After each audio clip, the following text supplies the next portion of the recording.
반갑습니다. 오랜만에 뵙습니다. 한 일주일 동안 유튜브 촬영을 못했습니다. 제가 드디어 장모님이 됐습니다.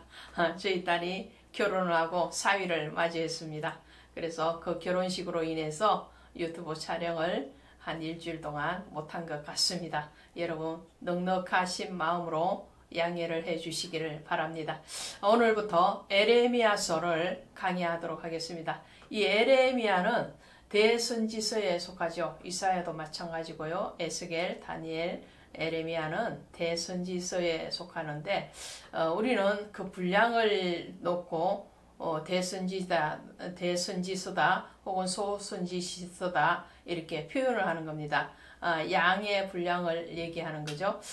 그런데 그것이 에레미야는 굉장히 큰 선지자라서 대선지서에 분류가 되고 또 소선지서인 이 호세아 같은 선지자는 작은 선지자냐 그런 개념이 아니에요. 사람이 크고 적고의 차이가 아니고요. 이 분량의 면에서 대선지서, 소선지서 이렇게 나누죠. 그러면서 에레미야와 에레미야 애가가 같이 대선지서로 분류가 되는데 에레미야 애가는 아시다시피 분량이 적지 않습니까? 그런데 왜 대선지서에 분류가 되는가 하니까요. 그것은 에레미야가 기록한 에레미야서와 에레미야 애가는 하나로 묶어서 보기 때문에 그렇습니다. 작가가 똑같다라는 거죠. 자, 그런데 또 하나 우리 에레미야 선지자가 그러면 대선지서를 기록한 선지자 또 대표적인 유다의 선지자다라는 것을 우리가 인지할 뿐만 아니라 다른 선지자와 다르게 에레미야에게는 별명이 하나 붙어가죠. 그것이 눈물의 선지자 이런 별명을 우리는 붙이고 있습니다. 왜 그럴까요?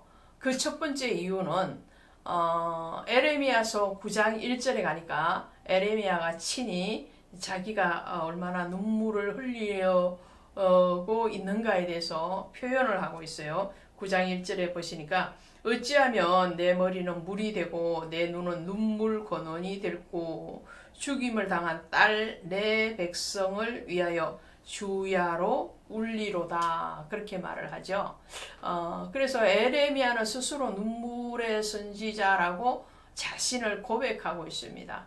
또 하나는 그러면 에레미야는 왜 눈물을 흘렸을까? 자, 눈물에도 여러 종류가 있죠. 기뻐서 우는 눈물도 있고요. 또 슬퍼서 애통해서 우는 눈물도 있고요. 또 분노해서 나오는 눈물도 있죠.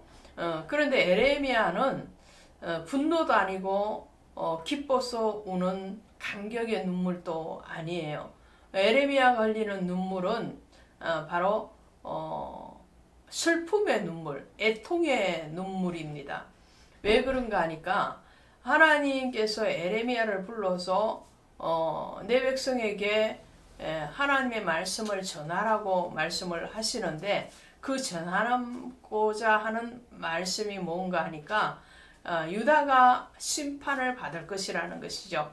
에레미야가 몸담고 있던 그 유다, 자기 백성들, 자기 나라가 반드시 하나님 앞에 심판을 받게 될 것이고 그 심판은 돌이킬 수 없는 기정사실이라는 것을 선포해야 되기 때문에 에레미야는 눈물을 흘리는 것을 보게 되죠. 그래서 에레미야를 우리는 눈물의 선지자 그렇게 말을 합니다.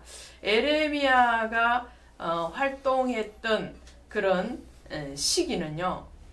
에레미야서 1장 1절에도 밝히고 있지만 요시야 왕 때부터 시드기야 왕 때까지 약 40년 동안 이 에레미야가 활동을 하게 되죠. 그것이 BC 627년부터 586년 유다가 멸망할 때까지의 에레미야는 이 활동을 하게 됩니다.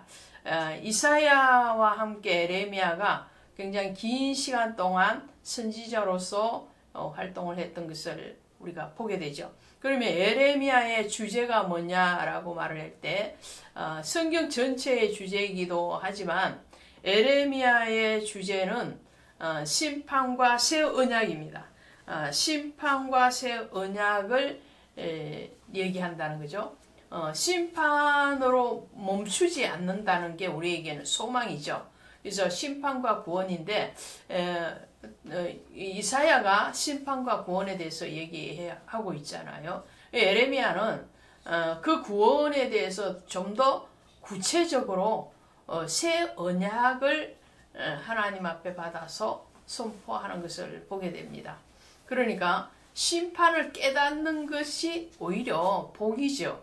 심판이 심판으로만 끝난다면 정말 슬픔 그것으로 끝날 것인데 새로운 언약을 맺기를 주님은 청하고 계시거든요. 그것이 에레미야서 31장에 나와 있습니다.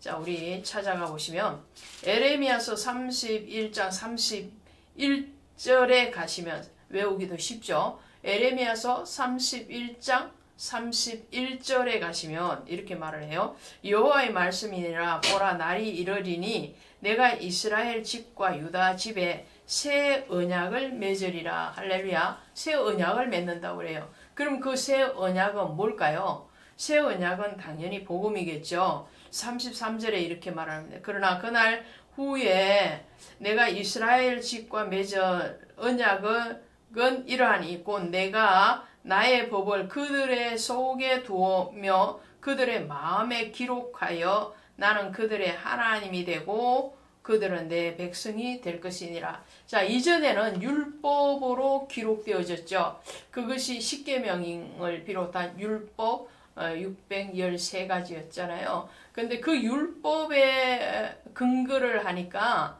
그들이 지키지를 못하더라는 거죠. 그래서 율법 조문에 기록하는 것이 아니라 우리 마음에 기록하겠다는 거죠.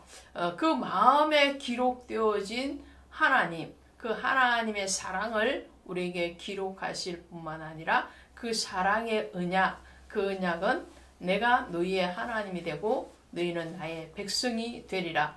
자, 이것이 율법에도 있습니다. 시내산에서 율법을 주실 때 하나님이 모세를 통해서 내가 너희의 하나님이 되고 너희는 나의 백성이 되겠는가? 라고 출애굽기 19장 이후에 말씀을 하고 계시죠. 거기에 대해서 이스라엘의 장로들이 다 또 그의 백성들이 다 아멘 합니다. 그런데 그 아멘이 실천되어지지 못한 시간들이 너무나도 많았다는 거죠. 그래서 심판하실 수밖에 없지만 그 율법에 근거해서 그 죄를 물을 수밖에 없지만 하나님은 다시 긍휼을 베푸시는 하나님.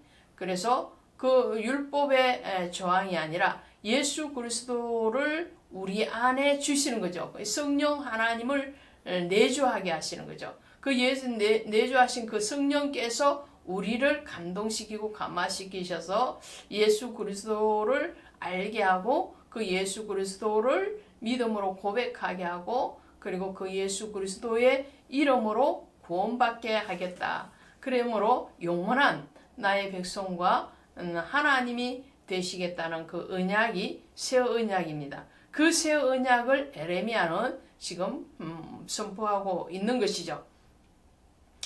그리고 이 에레미야의 내용의 구분을 보면 크게 세 단락으로 나눌 수 있습니다.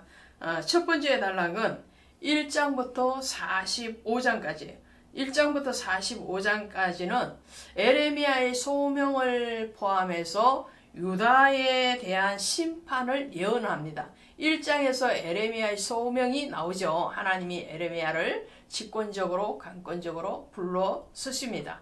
그리고는 심판에 대해서 계속적으로 말씀을 하는 것이 45장까지 46장부터 51장까지는요. 여기에는 10개의 나라에 대해서 열방에 대한 심판을 예언합니다. 자, 유다만 멸망할 것이냐? 아니라는 거예요. 왜 그렇죠? 자, 에레미야가 활동하던 그 시기가 627년이거든요. 그러면 이미 이제 북이스라엘을 멸망한 이후입니다. 북이스라엘이 아수르에서 722년에 멸망을 하고 에레미야가 활동은 627년에 했으니까 약 100년의 시간이 지나가고 있죠. 그 지나간 시간에서 유다를 심판하시는 내 자식을 채찍을 드시는 그 하나님의 마음이 얼마나 아프실까요? 그런데 그 하나님은 내 자식을 채찍하시면서 또 한편으로 누구를 채찍하시느냐면 그 주변국에 있는 10개의 나라에 대해서 심판을 예언합니다. 왜 그러냐? 이 10개의 나라가 이 유다에게 끊임없이 이방신을 섬길 수는 그런 환경, 그런 조건들을 제시해 왔다라는 거죠. 내 자식을 넘어지게 한 그 이방족에 대해서 하나님이 심판을 예언하시는 것이 51장까지 내용입니다. 그리고 52장에 가면 이미 예루살렘은 이제 멸망했습니다. 멸망하고 난 뒤에 52장에는 후기형 성격이기도 하고 자료를 보충하는 첨삭되어진 내용이 나옵니다. 그것이 바로 예루살렘의 함락에 대해서 한 번 더 시드기야를 중심으로 해서 말씀을 하는 것을 기록하고 있죠.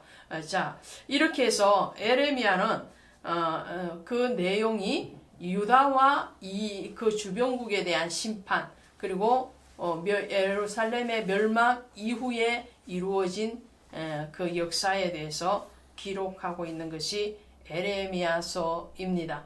이제 한 장 한 장 넘겨갈 때마다 성령께서 저와 여러분에게 깨닫는 은혜, 또 하나님을 아는 지혜와 지식을 더해 가시기를 원합니다. 고맙습니다.